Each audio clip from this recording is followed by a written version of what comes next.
Hello guys, welcome to my YouTube channel.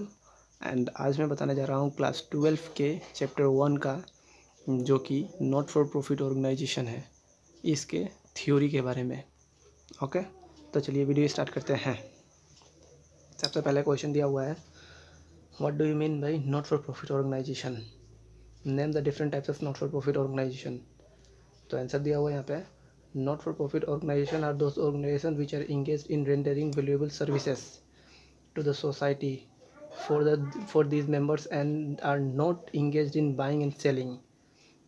They offer service in the field of sports, education, recreation, culture, religion, etc. मतलब कि not for profit organisation वो organisation होता है जो कि buying and selling में नहीं रहता है।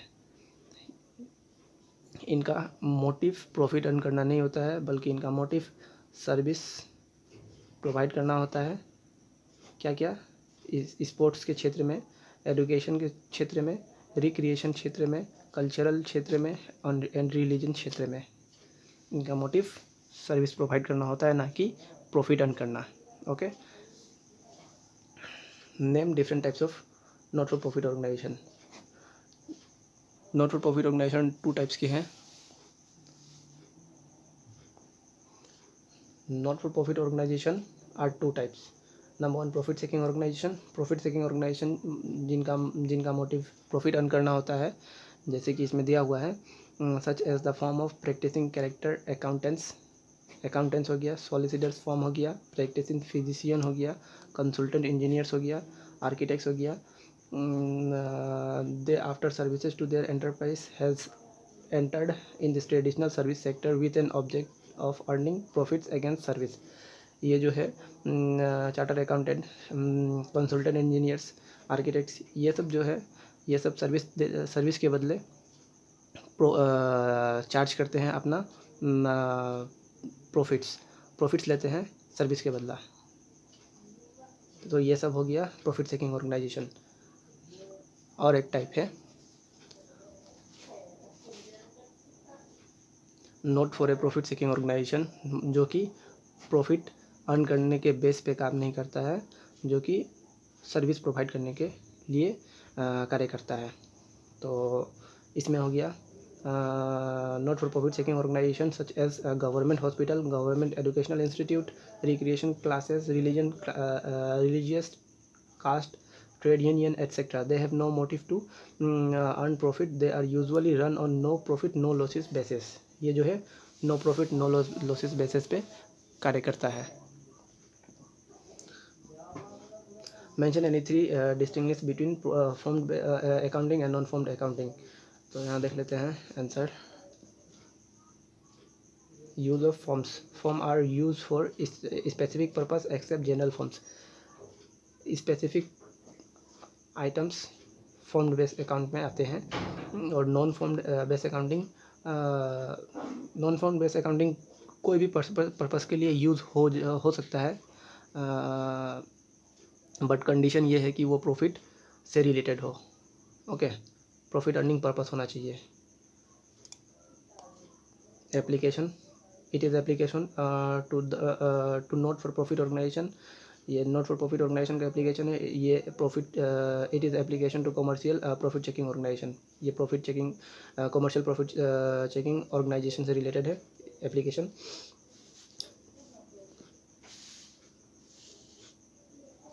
Financial statement under this formed base accounting के अंदर में हम लोग under this system receipt and payment account, income and expenditure account and balance sheet बनाते हैं। हम लोग इसमें 3 सामान बनाते हैं।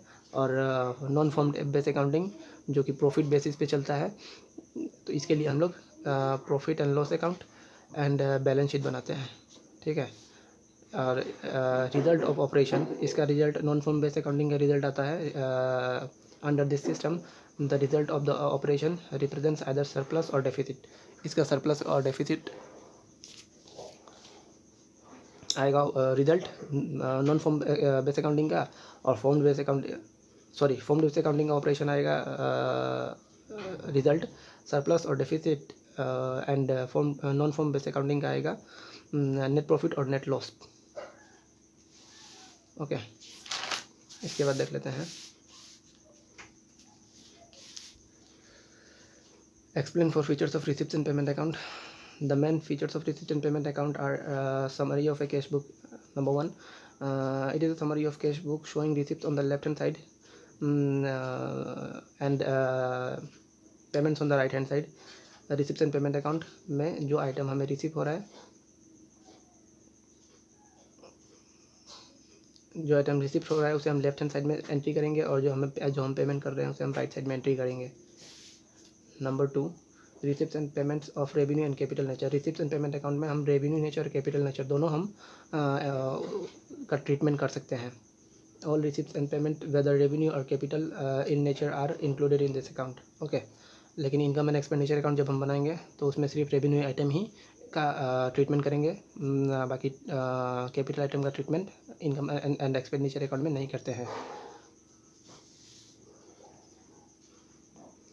Receipts and payment covering any period. Receipts and payment account हम कवर कर लेते हैं पास्ट, प्रेजेंट एंड फ्यूचर. किसी भी टाइम का हो मतलब नहीं है. अगर हमें पैसा मिल रहा है तो हम उसे लेफ्ट साइड में एंट्री करेंगे एंड पैसा अगर हम पेमेंट कर रहे हैं तो उसे राइट साइड में एंट्री करेंगे. Okay. Opening and closing balance. It usually comments which an opening balance of cash, opening balance of cash and closing with a balance of cash. Receipt and payment account में जब हम बनाएंगे तो starting में cash से starting करेंगे and ending में भी कैश से स्टार्टिंग करेंगे. कैश पे ही आके एंड होगा. अगर कैश नहीं दिया रहेगा तो उसे हम निकालते हैं. अगर कैश कैसे निकाला जाता है, कैसे बनाया जाता है रिसिप्ट एंड पेमेंट अकाउंट, अगर आपको जानना है तो मेरा वीडियो के नीचे डिस्क्रिप्शन में लिंक दिया हुआ है, आप जाके वहाँ से वीडियो देख सकते हैं. चलिए नेक्स्ट क्वेश्चन देखते हैं. Explain 4 features of income and expenditure account. देख लेते हैं. Income and expenditure account, it is a nominal account. Nominal account वो है जहाँ खर्च जितना भी खर्च हो वो हम डेबिट साइड लिखते हैं और इनकम जितना भी हो वो हम क्रेडिट साइड में लिखते हैं, उसे ही नॉमिनल अकाउंट बोलते हैं. तो ये एक नॉमिनल अकाउंट है. Number two, it records only those income expense profit and loss which are of revenue nature only. A capital expenditure are to be completely excluded. Income and expenditure account में हम revenue item only revenue nature का item का treatment करते हैं. Capital expenditure are to be completely excluded. Capital item का treatment इसमें हम नहीं करते हैं, वो चला जाता है बैलेंस शीट में.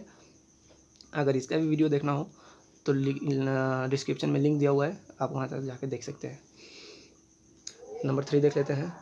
It records only those income expense profit and loss which relate to current accounting period. जो करेंट अकाउंटिंग पीरियड का हो वही हम item income and expenditure account में ट्रीटमेंट करेंगे, उसी का ट्रीटमेंट करना पड़ेगा. अगर पास्ट का दिया हुआ है या फ्यूचर का दिया हुआ है तो उसका ट्रीटमेंट हम इनकम एंड एक्सपेंडिचर अकाउंट में नहीं करेंगे. 5 नंबर देख लेते हैं. Its balance at the end represents either surplus और depreciate. Surplus is added to the capital fund and depreciate has to be deducted from the capital fund in the balance sheet. Income and expenditure account बनाने के बाद हम balance sheet बनाते हैं. अगर income and expenditure account बनाने के बाद हमारे पास सरप्लस आया तो हम उसे कैपिटल फंड में ऐड कर देंगे बैलेंस शीट में. अगर डेप्रिशिएशन आया, अगर कम आया, डेप्रिशिएट हुआ तो हम उसे कैपिटल फंड से माइनस कर देंगे बैलेंस शीट में. ओके. नेक्स्ट क्वेश्चन देख लेते हैं. Question number 5. Explain 5 points of difference between receipt and payment account and income and expenditure account. चलिए देख लेते हैं इसका भी answer. Receipt and payment account, nature of account. Receipt and payment account real account, ये एक रियल अकाउंट है और income and expenditure account is a nominal account. Nominal account अभी मैंने बताया था. ऑब्जेक्टिव देख लेते हैं रिसिप्ट एंड पेमेंट अकाउंट का. It is prepare to present a summary of cash transaction during an accounting period. ये अकाउंटिंग पीरियड का कैश ट्रांजेक्शन शो करता है. Okay. Receipt and payment account.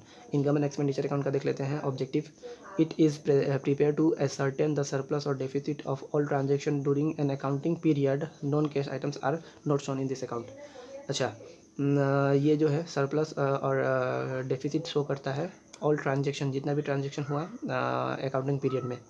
Okay. और इसमें इनकम एंड एक्सपेंडिचर अकाउंट में non cash item का treatment नहीं किया जाता है. नॉन कैश आइटम वो होता है जैसे कि डेप्रिशिएशन, बैड डेब्ट्स, ये सब होता है नॉन कैश आइटम्स.